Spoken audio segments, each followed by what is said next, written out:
For 4.5 years, Nate Lee has been saying his wife Denise's 2008 murder could have been prevented. He blames incompetence inside the Charlotte County Sheriff's 911 call center. And after years of delays, a wrongful death lawsuit is finally going forward against the Sheriff's Office. SNN local news reporter Grant Boxleitner has more.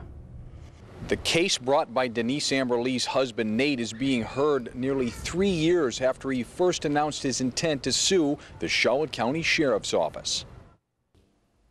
A Charlotte County jury will be asked to decide whether murder victim Denise Amber Lee's death could have been prevented if a 911 call by a witness was handled differently by Charlotte County Sheriff's dispatchers.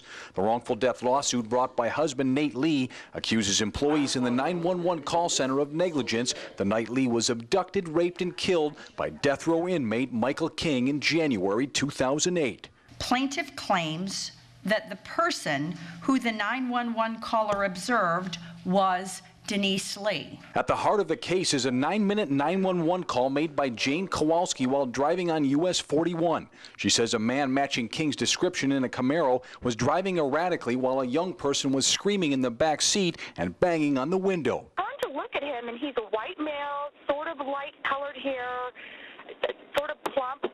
He's behind me now, and I tried to slow down so he could pass me and I could read his license plate. I'm going very slow, like 35 miles an hour on 41. And he's behind you? But the 911 dispatchers never sent a deputy to the area to check out what Kowalski had seen.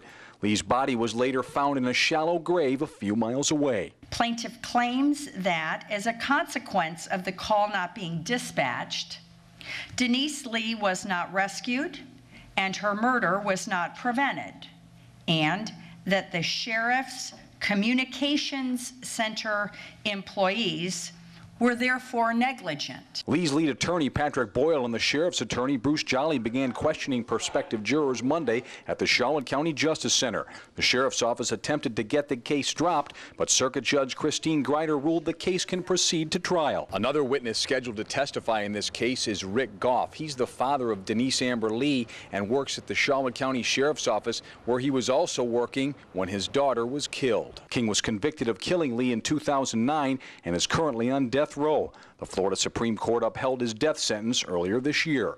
About 24 witnesses are scheduled to testify in this case, including some of those dispatchers who were linked to Kowalski's 911 call. Reporting in Punta Gorda, Grant Boxleitner, SNN Local News. The lawsuit seeks more than $750,000 in damages from the Sheriff's Office. You want to keep it here on SNN Local News for updates to the story.